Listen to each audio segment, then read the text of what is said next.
Okay, I'm done waiting. You know I had to say it.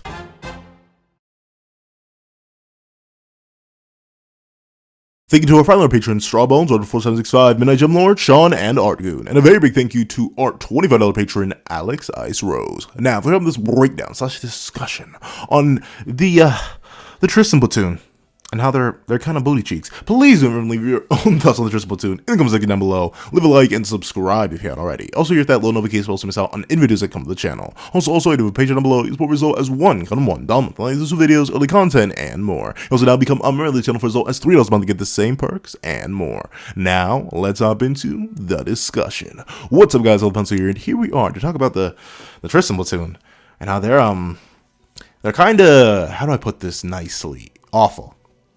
And I don't mean it, and like, here's the thing. I don't necessarily mean as characters as much anymore, but I still kinda do. So the thing is, right, the main thing I'm tackling this from is the way I tackle a lot of the now side characters who were once main characters in terms of the Percy Platoon themselves.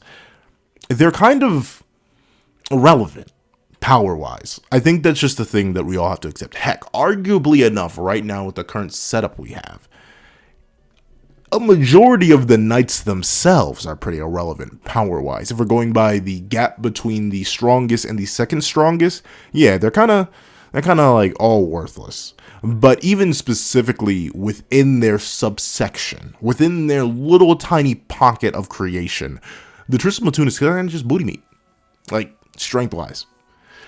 I believe if you were to give an amped Nasians just a little bit of prep time, which is getting the amp up, I believe a Ceranos Horn Nasians could probably run the 3v1 and win.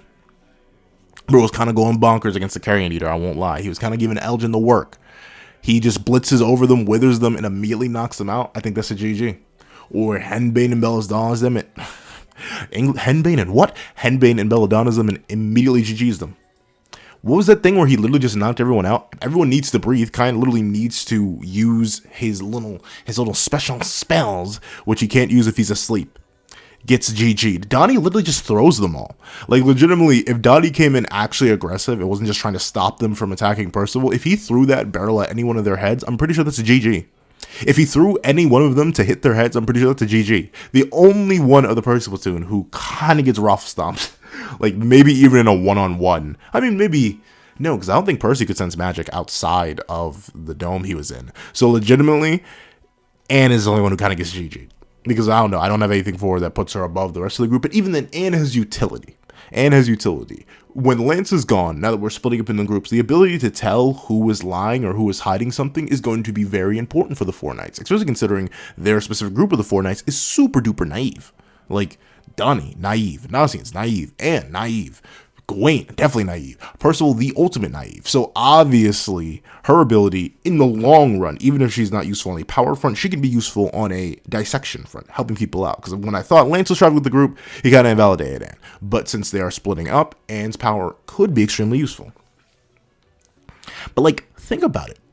What does the Tristan Platoon actually bring to the table? Like, I will give, there's one member who brings something to the table, and it's, ironically enough, probably, like, now, who started off as the most interesting character, down to the least interesting character now, Kion. Kion brings something to the table. His magical ability to, like, stop people from breathing, manipulate different elements, utilize them in all these different fancy ways, yes, that's all very, very good. But the thing is, he can't do them on, like, instantaneously. Meaning, if someone notices that he's getting punched in the mouth before he can really do anything, and then his utility's gone, what does Isold bring to the table? Other than she sold everything, like, she sold the whole thing, like, her whole magic is love-based, and it's based on that La Bomba. But the thing about La Bomba is that it's La Fata, and it immediately gets negated by anyone of any decent strength. Like, legitimately, well, actually, now I think about it, maybe not, because it was, ironically enough, it was able to chunk Meligalon's tail. So, you know what, maybe I'm sleeping on Isold. Maybe she got that dog in her. Hold on, never mind. I take it back. Isold does, in fact, have that dog in her. But what is Jade doing? Like, legitimately, what is Jade doing? Like, I can see an argument for both Kion and Isold. Now that I thought about Isold scaling just a little bit more. Isold made a solo all of season 1. But even with that being the case, even with her soloing a majority of the season 1 verse, I have to sit back and wonder, what does Jade really do? Unless we only see a tiny portion of Jade's kit, and the darkness spell really isn't everything he has in his back pocket, and he has some more in his back pocket, what does Jade do?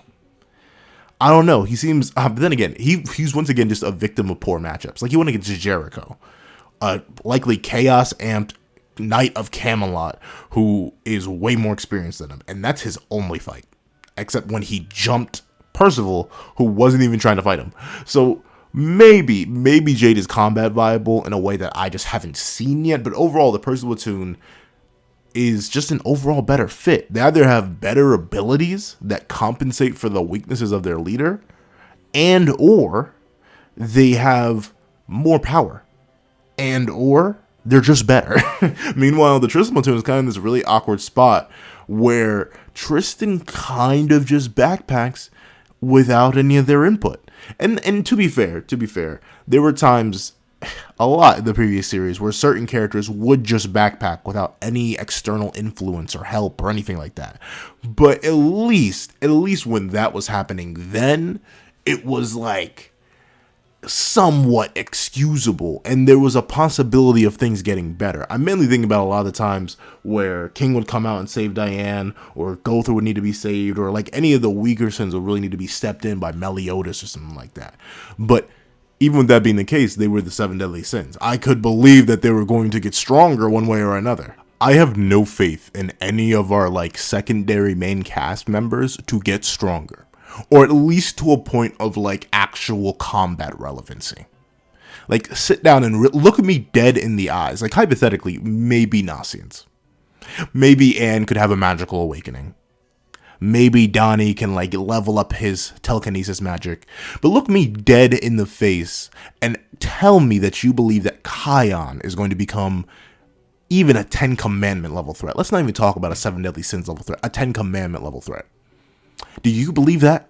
Do you really believe that? Look me dead in my eye. Then again, Isold did damage a fused commandment.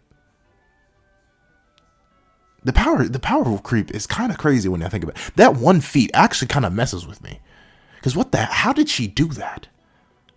That is actually crazy. I guess she got a mental amp at the time. But still, that's actually kind of... So maybe, once again, maybe I'm just wrong. Maybe this video doesn't need to exist.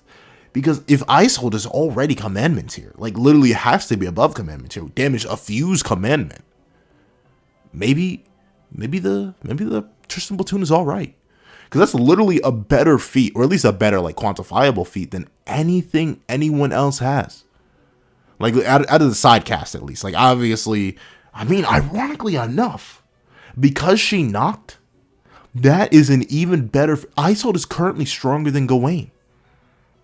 That's so weird. Or no, relative. That is wild to think about. Like, Gawain needed her biggest, baddest attack to do something to Meligalon, and then she immediately knocked afterwards. Meanwhile, Isold chunked the tail with just a mollywop and a la bomba. Isold made low-key be us. She not even low-key. She's a commandment tier threat. She genuinely solo season 1. I'm gonna have to make an Isold versus season 1 video now. I don't know. Like, now I'm literally having an existential crisis right now. I literally just sat down and thought about the implication, because like Meliodas in season 1 is not doing that to Galland. Even Berserk, Helbram with max amps is not doing that to Galland. Heck, Bond not doing that to Galland. True Spirit King not doing that to Galland. Not him. Merlin not doing that to get, like, wow. That one feat jacks up everything. Because now she's one of the strong, she's top 5. Because you obviously still have Lance above her. You have Tristan above her. Gawain is relative. She's strong. Isold, I mean, then again, Percival was also able to damage Meligalon, but not like that. Like, she legit took a chunk, a thick, hefty chunk out that tail. Meanwhile, Percival, he left some nicks, some scratches. Like, I don't think a piece of paper scales to me. but I can get cut by it. But I can't get, like, I don't have a portion of my body blown off by a piece of paper. Isold is maybe stronger than, it may be mental amps. It may be a mental amp, and maybe that's why, like, I can't count it for regular Isold. But if I do count that for regular Isold, she could literally beat Galland. She, at least power-wise, right? And she could literally demolish Galland. I mean, especially if you go with the idea, like, I've been talking with people, and, like, there's debates on whether or not Galland gets the same, supposedly beyond Rita-equipped Escanor durability that Chaos Galland did. There's discussion about that, because if so, like, the power creep right now for characters is legitimately bonkers. But even still, Galland alone, even if you don't want to give him that level of durability, that should be way above anything Magicless Galland can do, or even a base Galland could do. Galland could legit go into critical over, and Isold would still just chunk his head off. That is bonkers. I'm sorry, I lied. The Tristan Platoon is actually low-key the strongest platoon next to the Lancelot solo mission, because nothing that any of the other groups have scales to Isold and Tristan. So I lied. My apologies. I roped you in. I roped you in with this beautiful idea that the Tristan Platoon was going to be worthless. But in reality, no. They're going to be the most efficient, the most dangerous, the most well-organized group. Because they have two main DPS. They have the DPS in Isold. They have the healer in Tristan. They have the buffer and debuffer in Kion. And they have the obstruction maker in Jade. The squad is set up. The squad is set up quite nicely. What do I call this video now? Now that I'm really putting my brain behind it, now that I'm really rubbing my 1.5 brain cells together, the Tristan Platoon is actually kind of cracked. Like, I mean, obviously, if there's anything stronger than Galland, the whole squad is done. The whole squad is legitimately done. But still, and I say that mainly because not that Tristan couldn't go demon mode and win, but the fact that they wouldn't be able to bring Tristan back from demon mode unless Isold can pull some nonsense.